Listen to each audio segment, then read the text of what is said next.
week.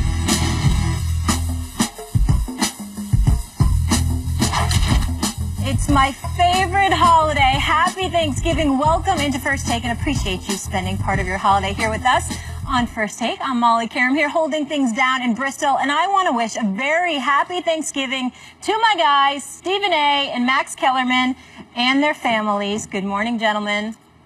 What up? What up? What up? How you doing? How you doing? How you doing? It is the greatest holiday in the world.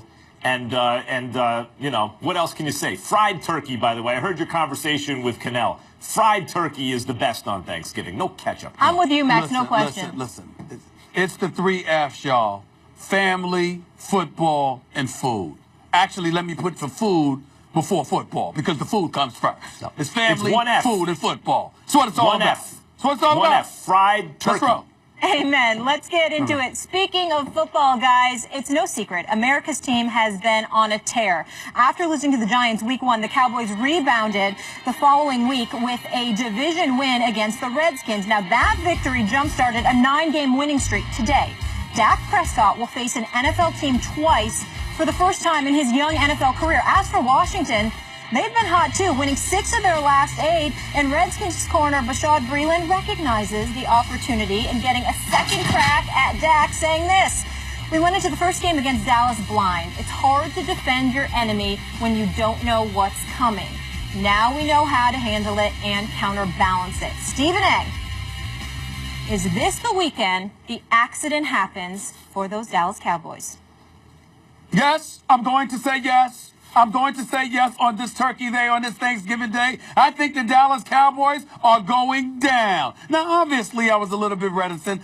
Some trepidation kicked in when this rookie, Kelly, opened his big mouth and started talking about how they're the cowgirls and stuff like that, because I think Dak Prescott is a stud. I think Ezekiel Elliott is a stud. I know that offensive line is a stud. And I was relatively concerned about it, no question about it in my mind, because I said, excuse me, some rookie running back running his mouth just because he had a 137-yard rushing performance against that no defense that exists in Green Bay. He's sitting there sticking out his chest and feeling himself a little bit. I got a little bit nervous, but then I had a day to reflect on it and what have you, and to think about things. And then I sat up there and I listened to my man Michael Irvin basically putting it out there how it's good for the Dallas Cowboys to lose a game before these playoffs begin, because we don't want to run into the playoffs, just run the table for the rest of the season, because that'll amplify the level of pressure that's going in Dallas's direction. So who am I to disagree with the playmaker? I mean, if you're going to lose a game, why not lose on Thanksgiving Day?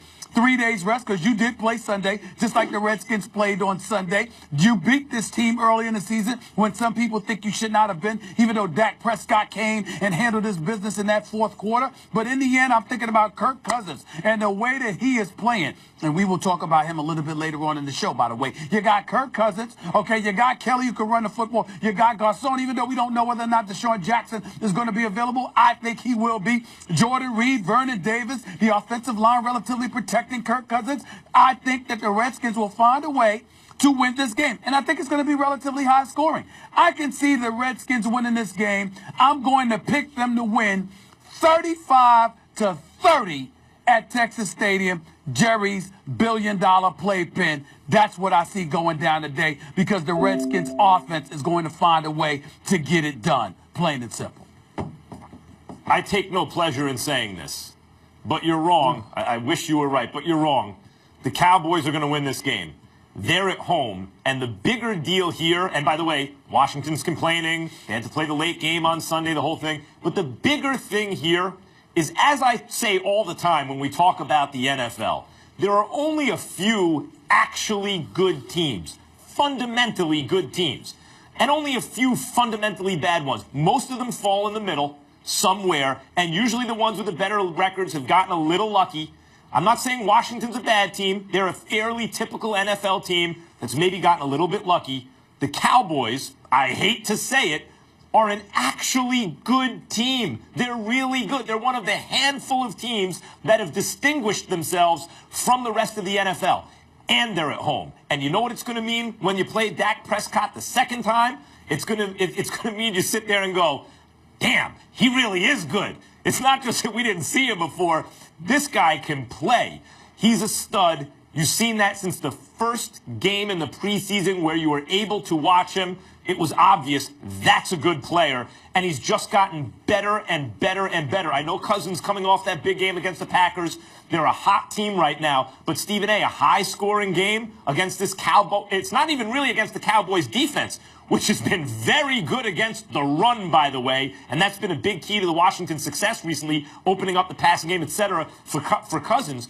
The key is the offense. How do you have a high-scoring game when this Dallas offense is playing ball control with Ezekiel Elliott behind that offensive line? How do you get a high-scoring game?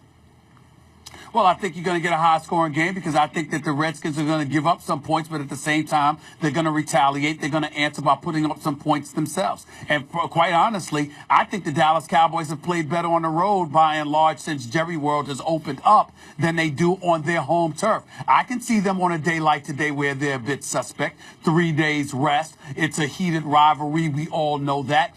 Dak Prescott and those boys doing those things, but I could see the Redskins pretty much stacking the line of scrimmage, trying to take away the running game and daring the Dallas Cowboys to beat them through the air. I could see the Dallas Cowboys obliging because Dak Prescott, Des Bryant, Cole Beasley, who had 5 receptions for 75 yards in their first meeting, I could see them making some noise. But in the end, the rivalry is what it is. It's always tough. You know, when these two teams go up against one another, actually not always, but most of the time, it's very, very tough. It's very, very hard to see one team running away from the other in a heated rivalry of this nature. I think it's going to be a dogfight. I think it's going to be a tough. But I think some breaks is going to go somebody's way.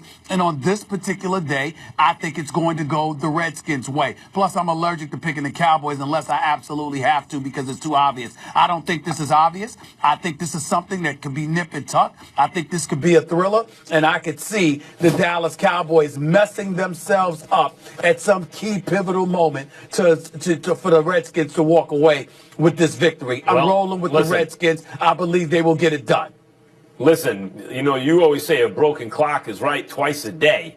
I'm hoping that you're right about this twice a season, or twice more at least this season since their first loss to the Giants, because you say this a lot of weeks, but the accident doesn't seem to be happening, Stephen A.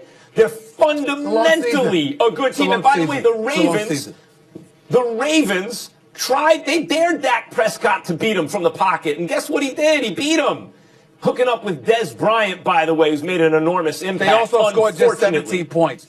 Don't compare the Ravens to the Redskins offensively because we know they're not in the same stratosphere. Okay, but they're a lot better defensively. A lot better defensively. And Dak was able to put up 27 on them. I mean, listen.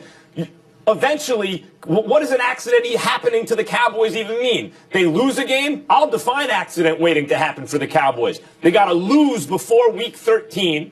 The Giants have to keep winning, and then the Giants have to beat them on Week 13 to take the lead in the division because they would own both games against the Cowboys plus have the same record. That would be an accident. About the Giants. Well, I'm saying that would be an accident, but just losing with your Redskins. But that's what I'm saying. That's an accident. Or the Cowboys get all the way to the playoff. You know, they do win the division, and then they lose in their first game. That's an accident. Even if they did lose to Washington, that's not an accident happening. That's just like the second loss of the season. But I don't even see that. I think the Cowboys take care of business at home today in a great slate of Thanksgiving Day games, by the way. Well, first of all, as expansive as your vocabulary is, Max Kellerman, leave the definition of an accident waiting to happen for me. Don't try to redefine it. I will define it. I say an accident waiting to happen when I talk about the Dallas Cowboys. It means that at the worst possible moment, something will get in their way. It doesn't even have to be anything on the field with these guys. It's always something at the most inopportune of times to sort of ruin their seasons. A loss is not necessarily an accident waiting to happen per se, but how you go down may very well be the case. And we never know with the Cowboys. We never, ever know. And that's what I love about it. That's why I'm sitting back here and just waiting on this Thanksgiving Day, on this Turkey Day, when everybody in the Dallas Cowboys Nation is always hyped. Because for some reason, they're the ones, along with the Lions, are the ones that play every Thanksgiving Day. And you got the Thursday night, you got the late night game, which is the Steelers and the Colts. But for the most part, obviously, every Thanksgiving, it's the Detroit Lions and it's the Dallas Cowboys. I'm not not sure they deserve that. They certainly haven't deserved that in recent memory. They do now. But with Cowboys Nation all hype, looking forward to watching them win yet another game, go for their 10th straight and all of that other stuff. This is kind of the perfect day to mess up everything for the Cowboy fans out there. It would, could you imagine how Cowboy fans are going to feel if on Turkey Day, on Thanksgiving Day, during the holidays, with everybody hanging around one another at the television and beyond, and all of that stuff, with family members coming from all over the place, and then to watch the Cowboys ruin things by losing? It'd be I can so see good. the Cowboys doing that. It would I've be never special. rooted harder. I have no problem with that. I've never rooted harder for you to be right, but given that quarterback, Dak Prescott, that offensive line, that running back, Ezekiel Elliott, those receivers, the rapidly improving defense throughout the year, particularly against the run, which is elite, and they're at home, I'm afraid, as usual, you're wrong. As usual, really? Please. All right, let's leave it there. Stephen A. with the upset pick. Dallas is favored by 6. We'll get into the other 2 NFL games on our Thanksgiving slate in just a bit. But first, gentlemen, to the association. Yesterday, we asked if it's time to take the Lakers seriously with 8 wins heading into last night's matchup against the Warriors at Oracle. This is what Stephen A. had to say before the game. The Lakers will get destroyed tonight. Well, we second shall back-to-back see. against the Warriors is not a great format. It's not about the second back-to-back. It's the fact that you beat them by 20 when they came to L.A. That's why. It's going to be a bad night for the Lakers tonight. A bad night. So, as Stephen A. predicted, that annihilation, it happened. Steph Curry led all scorers with 31 points as the Warriors demolished the purple and gold 149 to 106. Max, how are you feeling about those baby Lakers? Fine. I'm feeling fine about them. By the way, Stephen A., Nostradamus, it doesn't exactly take a genius to look into a crystal ball and see that the Lakers were going to get slaughtered at Oracle, second of back-to-back. Well, of course, everyone knew they were going to lose that game big. Of course they did. You blame it because they're playing them against. Get slaughtered. I know that. You said it. Who needed to say it? Of course, it's obvious. Go ahead. I needed to tell you they were going to listen. Second of back-to-back on the road in the NBA is the biggest lock in sports betting. Like every professional gambler knows it. If a team is playing the second of back-to-back on the road, they're like 70-something% likely to lose. And that's got to be like more than a 10-point difference in terms of how efficiently the team usually scores and how many points they allow. I would take off at least 10 points from a score going in knowing a team's playing the second of back-to-back. But it's not just that on the road. It's that Luke Walton's returning home to Oracle. Like, that's a big emotional deal. It's that the Lakers waxed them at Staples early in the season. You know the Warriors are looking for revenge. It's that the Warriors are either the best or second best team in basketball. We all know that in spite of the Clippers' record. They're a bomb squad. Of course they're just a better team than the Lakers. It's that a guy like Nick Young, who steals his teammates' pass, travels, and then gets credit for the game winner the next night on the second of back-to-back on the road. That dude ain't showing. None of these guys showed up for that game. But that's the league. Second of back-to-back on the road, you are going to lose, usually big. And if you're playing the best team in basketball, arguably, and you wax them and embarrass them by 20 early in the season, and you have your coaches, their former assistant coaches, like everyone's up for the game, yeah, no kidding they're going to get slaughtered. The baby Lakers are going to be fine this season. They're going to win about as much as they lose. Well, first of all, I want the audience out there, America out there, we really appreciate Spot Kellerman giving us that breakdown. So logical, so unemotional, so pragmatic. It's just beautiful to hear you articulate your thoughts on basketball in such pragmatic fashion. I'm so touched by it. I really am. Here's the reality, Max Kellerman. It's not about them getting slaughtered in terms of losing to a superior team or whatever. What did I say to you about the Lakers in terms of why I'm not sold on them just yet? Let's pump the brakes and think about this. Max Kellerman, forget the fact that they lost about 40 points. Forget the fact that Kevin Durant and those guys looked absolutely something. Kevin Durant, we'll talk about them a little bit later. He looks sensational. I mean, averaging 27 points on 57% shooting on this season. This is the kind of stuff that I was complaining about when he decided to go to Golden State. The dude ain't even shooting 17 times a game, and he's averaging 27. This is just ridiculous. But we'll talk about him a little bit later. Here's what I want you to pay attention to. Forget the fact that the Lakers lost by 40 and all of that stuff. Dissect why. Don't think about the back-to-backs or anything like that. You want an answer, or is that a rhetorical question?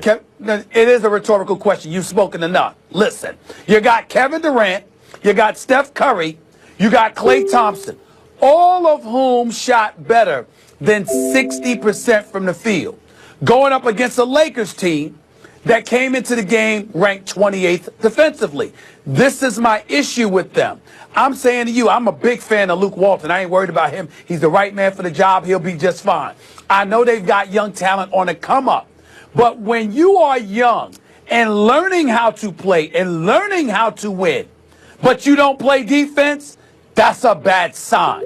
Because defense is about effort and it's about coaching. And to some degree, it's about knowing how to communicate on the floor together. You have to be able to stop people. This Lakers team, if they play defense, they would automatically be a playoff team. Because I think Luke Walton would get them flowing offensively. But when you are ranked 28th defensively, you have limitations.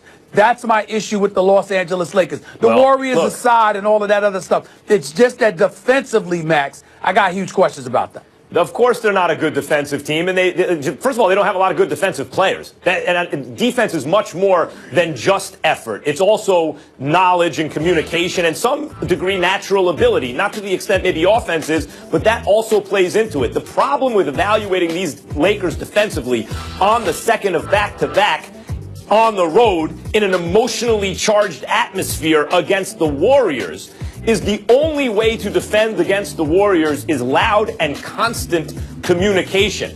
Because they have, and Luke Walton was a part of this culture, and he's bringing it to the Lakers now, which is one of the reasons they're successful. They have superstars willing to set off-ball screens. They have unselfish play everywhere. It's one of the reasons that Kevin Durant wanted to go there. He wanted to play with guys like that who are willing to sacrifice in that way. They really have, when they're going well, the Warriors do, an unstoppable offense. There is no stopping that offense. But if you want to stop, if you want to even try to stop it, you have to be energized and you have to communicate more than anything else. And the Lakers just seemed like they didn't want it. They didn't care. They knew they were going to lose. They weren't communicating, and they mailed it in last night. So they lost. They almost gave up 150 points in a basketball game. But that's going to happen to other teams, too. You know, the Warriors, just watch what the Warriors do to the teams playing the second of back-to-back at Oracle.